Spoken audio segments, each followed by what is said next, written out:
कुमार आशीर्वाद कलेक्टर जी से मुलाकात हुई है, क्या बात की और किस विषय में आज आना हुआ, क्या बताएंगे? राष्ट्रवादी कांग्रेस पार्टी महाराष्ट्र प्रदेश अल्पसंख्यक और सभी विभागीय अध्यक्ष और हमारी युवा और पेरेंट बॉडी के सारे पदाधिकारी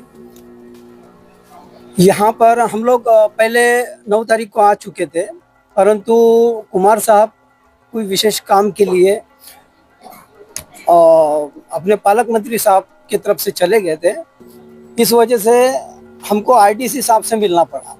हमारे विषय जैसे के वैसे थे, परंतु आज उन्होंने उस बात का संज्ञान लेते हुए कुमार साहब ने स्वतः हमें आमंत्रित किया है। यहाँ पर एसआईआर का मुद्दा जो है वो अति आवश्यक मुद्दा है और उसके ऊपर उन्होंने अपने तरफ से सारा प्रकाश डाला है। हमने अपनी जनता की यहाँ पर जो उनको जो प्रॉब्लम्स आ रहे हैं, बीएलओ की तरफ से जो प्रॉब्लम्स आ रहे हैं और उनके जो कैंप्स हो रहे हैं और जो उनके जो काम का जो स्वरूप है वो जनता के प्रति जवाबदेही नहीं है, इसकी शिकायत लेकर हमने डॉक्टर कुमार आशीर्वाद साहब से अपना जिलाधिकारी साहब से इस विषय पर हमने चर्चा की और साथ ही साथ जो पट्टे वाटप का जो शासन बोल रही है कि हमने पट्टे वाटप कर दिए हैं और कलेक्टर साहब भी वही बात बोल रहे थे, परंतु हमने सबूत के साथ उनको बताया है कि आपने पट्टे कहाँ वाटप करे हैं। हमने कुछ निवेदन उनको दिए हैं पट्टे के, जिनको पट्टे वाटप नहीं हुए हैं, उस बारे में सकुल चर्चा हुई है और उन्होंने हमको आश्वस्त किया है कि दोनों मुद्दे के ऊपर हम सकारात्मक भूमिका लेकर राष्ट्रवादी कांग्रेस के साथ और यहाँ की जनता के साथ हम न्याय उचित उनकी जो मांगे हैं वो पुरजोर क्लियर कर देंगे। बस इतना। आज कुछ बस्ती में बीएलओ के भी प्रकार दिखाई दिए आते हैं, पैसों का कुछ माजरा सामने आया है, इस बारे में कलेक्टर में क्या बोला गया है, क्या बताएंगे? देखिए, बीएलओ का जो माजरा सामने आया और जो हमने उनके समक्ष रखा, सबसे बड़ा मुद्दा उसमें ये था कि जैसे आपने भी अभी कहा कि कुछ बस्ती को पैसे का माजरा देखा गया, तो पैसे का जो माजरे का लफड़ा तो बीएलओ अपने मुंह से तो डायरेक्ट नहीं बोलेंगे, तो कुछ उस क्षेत्र के सामाजिक कार्यकर्ता जो अपने को बने फिरते हैं उनके द्वारा 100-100, 200-200, 300-300 रुपये जेरोक्सों के नाम पे लोग लिए जा रहे हैं। तो ये इस प्रकार गौर गरीबों के साथ अन्याय किया जा रहा है और उनके अधिकारों का हनन किया जा रहा है। उसके साथ में जब हमने कलेक्टर साहब को बताया ये ऐसी घटना चालू, तो उन्होंने कहा कि ऐसे बीएलओ पे हम शिकायत करेंगे, 1 से 2 या 2 से 3 शिकायतें अगर से आ गई तो हम उनको अपनी ब्लैक लिस्ट में डाल देंगे और उन पर फौरन एक्शन लिया जाएगा। साथ ही जैसे मैं देखता हूँ कि मैंने कुछ लोगों का कुछ बीएलओ को व्हाट्सअप किया डॉक्यूमेंट्स, उन्होंने तुरंत मैपिंग करके भेज दिया। ठीक है, मैं तो शिक्षित हूँ तो मैं कर सकता हूँ, लेकिन जिन लोगों का 2002 का चालू है एसआईआर करना प्रोसेस, तो उसमें आज भी 50% लोग ऐसे हैं कि जिन्हें इतना जानकारी नहीं है, तो वो ना अपना नाम पूछ पाते हैं, ना वो मैपिंग के लिए व्हाट्सअप कर सकते हैं, ना बीएलओ का नंबर निकाल पाते हैं। तो ऐसे लोगों के लिए हमने मांग उठाई थी कि बीएलओ घर तक जाए और उनका मैपिंग करें। और इसके साथ में जो दूसरी आपको बताया कि जो पैसे की उगाही है, तो पैसे की उगाही इसमें बंद कर दी जाए। ये हमारे पैसे कमाने का अवसर नहीं, ये हमारा राष्ट्रवादी कांग्रेस पार्टी की तरफ से आज सम्माननीय कलेक्टर साहब को कहा गया। बीएलओ 3 फेज में काम करने वाले हैं, किस प्रकार के वो 3 फेज है, क्या बताएंगे? देखिए, देश में और राज्य में अभी पूरी तरह से एसआईआर लागू नहीं किया गया।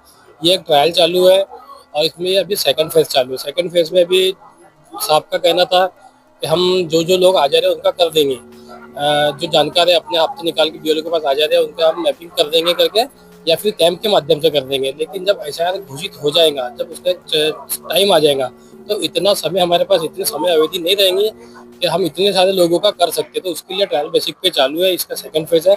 थर्ड फेज बहुत जल्दी लागू होगा, तो उस समय जब लोग बच जाएंगे तो बीएलओ घर घर जाके उनका मैपिंग करेंगे, ऐसा कलेक्टर साहब ने हमें आश्वासन दिया है।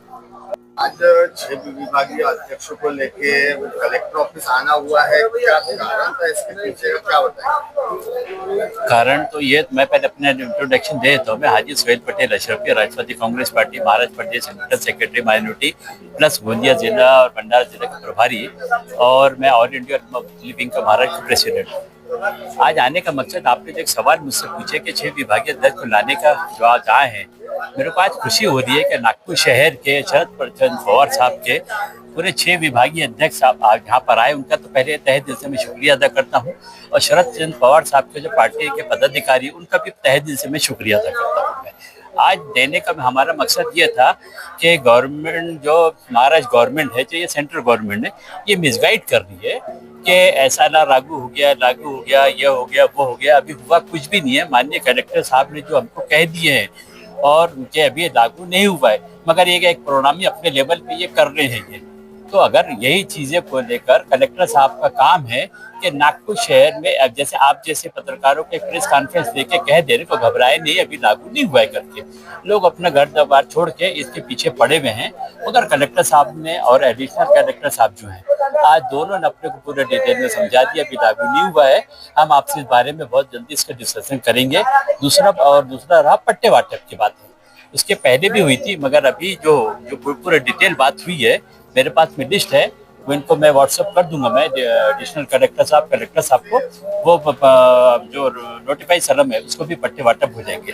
तीसरा है कि जो बच्चे के प्रभाग 3 में जो बच्चा की डेथ हुई थी, उसका मुआवजे की बात जो है हमने कमिश्नर साहब को भी दिए, महानगर पालिका और कलेक्टर को भी दिए। बहुत जल्द नागपुर शहर के सभी मसले 101% सुलझ जाएंगे, ऐसे मैं आपके चैनल के माध्यम से मैं घोषणा करता हूँ। और हमारे साथ में जितने लोग हमारे भाई आए हैं, हमारे भाई लोग जितने आए हैं, उनका मैं तहे दिल से शुक्रिया अदा करता हूँ। जफर भाई, डॉक्टर रमजान साहब, जावेद भाई और फराह है थे, और काफ़ी लोग हैं, जैसे जावेद भाई भी थे, साथ में सुफियान है और रोशन बिमटे है, और क्या नाम है, आरिफ भाई है, वसीम है, ऐसे कई लोग के नाम। अब नाम लेने में ऐसे कि शिजरा अगर पढ़ने बैठूंगा वक्त ज़्यादा बीत जाएगा, मेरी तबीयत ठीक नहीं लग रही है, इसीलिए मैं चौट में कहता हूँ, माफ़ी चाहता हूँ। मगर आज अच्छा हुआ, कलेक्टर IPS अधिकारी जो था उसने हमको बहुत अच्छे से समझाया, देखा और हमको पूरा डिटेल समझाया। अब हम इसको जनता के बीच में किस तरीके से हम करेंगे, वो हम अपने लेवल पे राष्ट्रवादी कांग्रेस पार्टी 6 विभागीय अध्यक्ष को मिलकर काम करेंगे।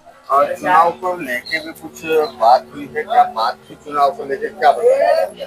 कौन से चुनाव के लेके जो बात आप जो घर घर जाके बात होने वाली है, क्या बताएंगे उसके बारे में? देखिए, घर घर जाके बात करने वाली किस्सा ऐसा है, मैंने देखो, ये मैं नहीं कह रहा हूँ, ये एक सुप्रीम कोर्ट का भी एक आदेश आया था, पेपर में भी आया था, यूट्यूब, फेसबुक पे, व्हाट्सएप पे सभी चल रहा है कि घर घर जाकर, और महाराष्ट्र जो केंद्र सरकार शासन का भी ये था, तो घर घर जाकर पहले BLO पहले बार जाएंगे, दूसरी बार जाएंगे, तीसरी बार अगर वो घर पे नहीं मिलेंगे तो नोटिस चिपका के आएंगे करके, ये उनका था। तो हमने कहा वही शुरुआत करें, ऐसा हड़बड़ी से जनता को तकलीफ हो रही है उसमें, और हमारी राष्ट्रवादी कांग्रेस पार्टी जो है जनता को तकलीफ नहीं होने देने के लिए हम आज डिपुटेशन देने आए थे कि नागपुर शहर की जनता जो है परेशान ना हो, लोगों के बहकावे में ना आए। अधिकारी ने खुद कह दिया कि अभी SIR BLO लागू नहीं हुआ है।